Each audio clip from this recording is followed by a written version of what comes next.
Okay, everybody, radio stations across the country. I am back in mission control here in beautiful Phoenix, Arizona. It is the Bitcoin.com studio and not the mobile Bitcoin.com studio. It is the actual Bitcoin.com studio. Email us as always, freedom@charliekirk.com. We are honored to be with you as always. Amazingly, crime is actually going down across the country. The Donald Trump effect is real. The more that we do mass deportations, the more that criminals know that they might end up getting a prison sentence, the more that we're seeing the rate of violent crime decrease. But that is not stopping, of course, all violent crime. Washington, D.C. is no different. Washington, D.C., we saw a massive increase in carjackings when we just decided to stop policing. Now, let's just take a step back. I was recently asked to give advice to a group of Republican lawmakers and donors. They said, Charlie, what is the issue that you think Republicans should own and should be known for? I said, honestly, we should be much tougher on crime. We need more people in jail. We need more arrests. We need no, let's just say, ease. We need no accommodation to criminals. People do not like criminals. Make liberals defend them and celebrate them. We need more police officers. We need higher standards. We need more rigidity. We do not have enough people in jail in this country. And that is shocking when people hear that. They say, oh, we have a prison industrial complex. We're just a more violent country than other countries. We also, the average rapist only spends about 5 to 6 years in prison. Where are all the suburban women that talk about how terrible rape is, as they should, and yet they're not marching in the streets demanding that rapists spend more time in jail? More people in jail, longer sentences, and more cops on the street, more enforcement. One of my hopes is to turn the Republican Party into a resolutely stronger party on crime. The Democrats, they can't do this because they think it's racist. They have to pander to a criminal base of their party. And they think everything is through racial and systemic terms. We are not harsh enough on crime in this country. We put up with it too much. We try to accommodate the criminal. And this is not just about stopping criminals. If you enforce the law, housing will be cheaper because more of the country will be livable. When you think about it, why is it housing prices go up so much? Because you have a small group of law-abiding young people that want to live in certain zip codes. Why don't you open up more zip codes? If you enforce the law, we'll have more manufacturing here in America. If you enforce the law, the economy will grow faster, and the economic loss from crime is in trillions of dollars. The Republican Party needs to become harsher and harder on crime. President Donald Trump agrees. If I had to rank President Donald Trump as being 10 out of 10 on certain issues, he is 10 out of 10, and at his best, he is in the flow state, as we call it, when it comes to border and crime.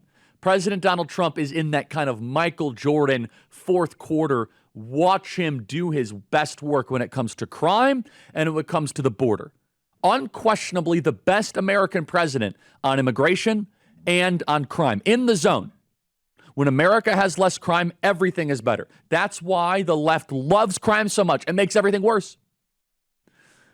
And just a couple days ago, something happened in Washington, D.C. that caught the president's attention. By the way, we're still waiting for hate crime arrests in Cincinnati of the young woman that was nearly beat to death, hospitalized, had to take an Uber home while the police watched her, Holly, in Cincinnati.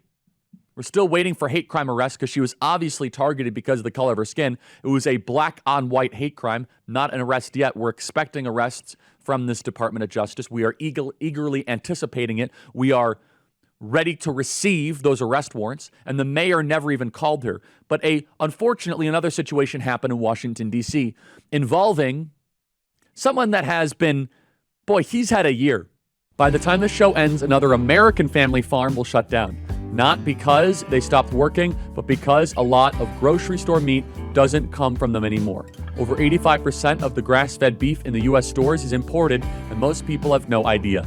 That's why I get all of my meat from GoodRanchers.com. Good Ranchers doesn't just sell meat, they guide you back to the source. All Good Ranchers products are 100% born, raised, and harvested in the USA from local family farms. And with summer in full swing, there's nothing better than good food shared with your friends and family. Whether it's burgers by the pool, steaks on the grill, or nuggets for an easy meal, make sure you're serving America's best meat this summer. Plus, if you subscribe to any Good Ranchers box today, you'll get your pick of free meat for life. That's free Wagyu burgers, hot dogs, bacon, or chicken wings in every box for the lifetime of your subscription. And if you use my exclusive code KIRK at checkout, you'll get extra $40 off your first box. Once again, visit goodranchers.com, use my code KIRK to get your free meat for life plus $40 off. Goodranchers.com, American meat delivered. I actually had a chance to meet this young man and text with this young man. He is known as Big Balls. Now, remember, Big Balls nearly got run out of the government because he was a quote-unquote racist. Remember? Big Balls nearly got run out of the government. This is a very important story, everybody. Now, I want you guys, Blake, can you remind me why he almost got run out of the government? It was some like tweet or social media post, and J.D. Vance stood up for Big Balls. His name is Edward Corstini. And he was basically the victim of an online lynch mob trying to kick him out of the federal government for thought crimes, for he said something spicy. But this is so important. Oh, is it a different guy? I thought they were trying to run this guy out. It wasn't Big Balls? Oh, a different guy said the Indian thing. Got it. Big Balls is just a meme. Got it. Well, Big Balls apparently is, quote unquote, a different person on the team. So I stand corrected. But the point remains. They were trying to run this guy out of government. They were trying to run him out of government because of Doge. They were trying to dox this young man. They were trying to destroy this young man's life. That is correct. What happened the other night was remarkable. Two teenagers were I'm so sick of this. Oh, yeah, teenagers. I wonder, teenagers at 3 a.m. going wilding trying to carjack. Teenagers. Do you notice they never use the race when it's blacks, but they almost always use the race when it's whites? And if it ends up being two white offenders, I will correct the record and I will apologize. I will. We don't quite know yet, but I have a sneaking suspicion I think we all know because they're not telling us. Two teenagers, ridiculous, were arrested. Don't you guys hate that? Isn't teenage crime the problem in this country? You know, teenage carjacking. Two teenagers were arrested in connection to the attempted carjacking of a former Department of Government Efficiency staffer known as Big Balls. Authorities said the 15-year-old suspects who were charged with the unarmed carjacking were among several teens who allegedly approached the victim, Edward Costanini, and a woman police identified around 3 a.m. Sunday in the Washington's Logan Circle neighborhood. This group allegedly made comments about taking the car before Costanini pushed his significant other into the vehicle for safety and prepared to confront the group. Law enforcement officials said Costanini turned to face the teenagers and several of them attacked him until police patrolling the area intervened. The group fled on foot when the police approached, authorities said.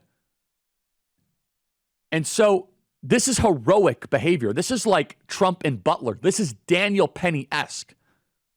This young man should be on the front page of every single newspaper.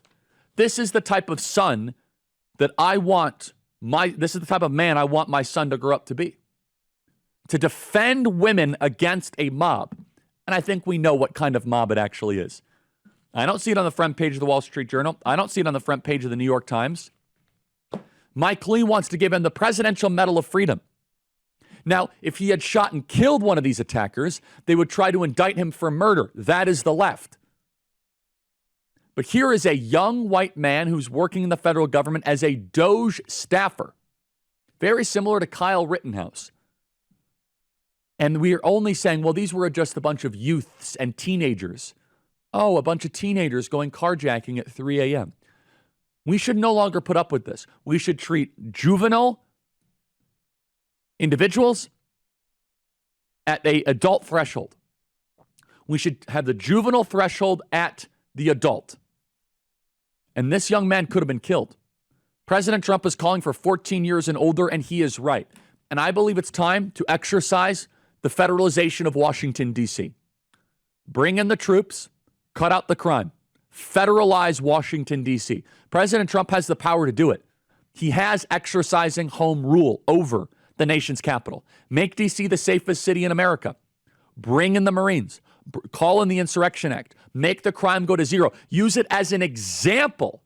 Make DC as safe as Tokyo. Make DC as safe as Singapore. Make DC as safe as Seoul, South Korea.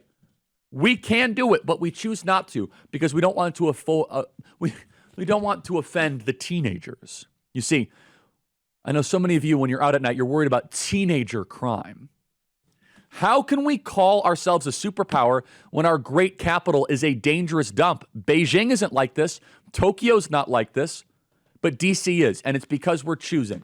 It's time to federalize DC, roll in the tanks, bring in the military, federalize the town, and bring teenage crime to zero.